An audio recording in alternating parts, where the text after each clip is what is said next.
Good morning, it's Peter Merrick, and I'm being shadow banned. Little old me.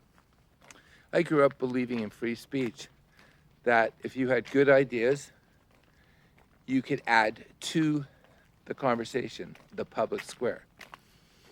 Well, some algorithm doesn't like my opinion. Someone wrote that algorithm. It's controlling our speech. Can you believe that in the 21st century?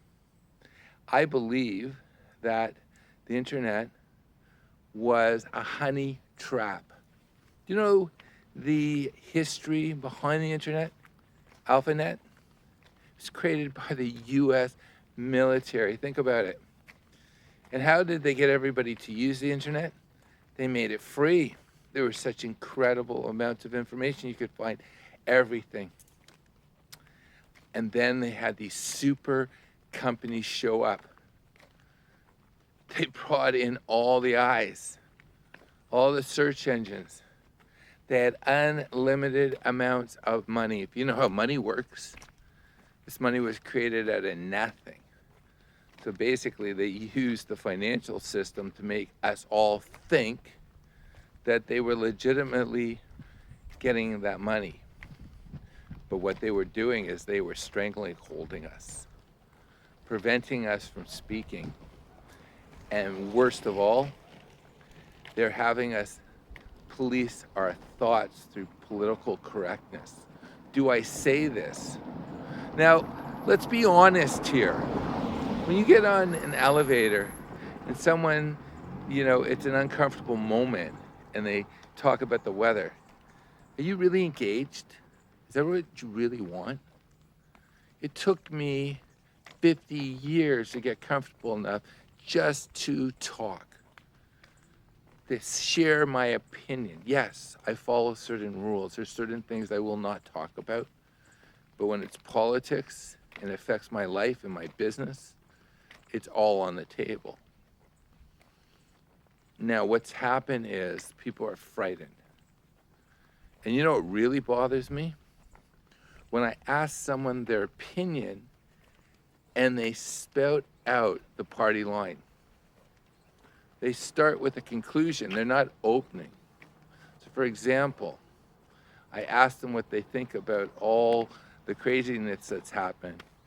And they start talking about how people are not participating, and that is why we had lockdowns. Instead of starting off, they were ending with conclusions. You want to hear something about democracy? Democracy only works when people have opinions and people can speak. Democracy is the ultimate solution to war. It's where people can get up and talk. How do people address their grievances if they are not allowed to share their opinions? Seriously, what type of country, what type of world do we want to live in? I had the opportunity to see George Orwell's last speech, last conversation, and he gave a warning to the world. And this was in 1950. He said, if we do not take hold of our future, we won't have a future. See, I like being human. And being human is being frail, making mistakes, growing. And growing is about having opinions and changing those opinions. Because in the last 2 years, I've really changed my opinions. Or better yet, instead of saying I've changed my opinion, I formed opinions that I never really thought about because there was no reason, because I was busy. Because I've come to a conclusion that the reason I knew what I knew, or I believed what I believed, or why I didn't ask the question, was based on 5 reasons. 1, I was told this is what you had to believe to get along. So why rock the boat? If things aren't bad, why even think about it? Number 2, I was too busy. I wanted to accumulate things. I wanted to be accepted. I was too lazy. I was too lazy to ask the question. Then number 4 was I was just too stupid. I didn't even know that I should be asking these questions, because you know what is great about life experiences? You rub up against the environment, and then you have to actually address what you rub up against. That's how growth happens. That's why people's greatest lessons come from their greatest failures.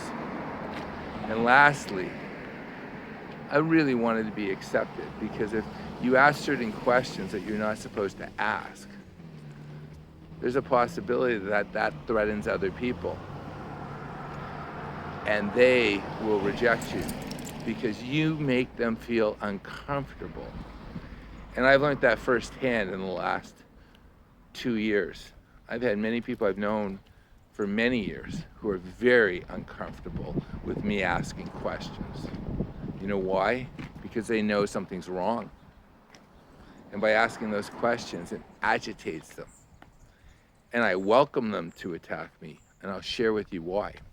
If they're relatively intelligent and they attack me, it means they know something's wrong, and there's a good possibility that they're about to wake up. Have you ever been in a deep, deep sleep and someone nudges you, and you don't want to get up, and you get maybe a little testy? It's because you're on the verge of waking up. And that's literally what's happening to millions, and I hope billions of people. Do you know what a phase change is? It's when a material moves from one thing to another. The energy level changes. In water, it only requires 3% of the water to boil before it all boils. And that is a universal law. The revolution that happened in America that changed the world only had 3% of the people who were initially in support of it. 3%. And from that, we have freedom of speech, the right to bear arms, the right to a fair trial, the right to speak, the right of independent states and nations within a confederation, being the United States of America. The only way a society remains healthy if the citizens are willing to ask those uncomfortable questions and to accept other people asking those questions. A society only works when people can ask questions. People will tolerate those questions. They will not jail those people for asking those questions. They will not put them in isolation, and they will not kill them. So I'm going to start and end with the same statement, and that is, I've been shadow banned, because God forbid I ask a question that causes people to question the sanctioned narrative. And I want you to start asking questions. And you might ask yourself, well, why is this important? It has nothing to do with my business. You want to know something? Everything is human interaction. And innovation happens when people are free to go out there, question, and fail, and not have fear that some huge entity is going to crush them. Those are the healthiest, most tolerant societies. And that's the society I want to live in. Guys, have a wonderful day, and we'll talk. And then my dog just wants to say goodbye. Say goodbye, Shrimpy. Shrimpy. He's a really good pet. Chat soon. Bye-bye.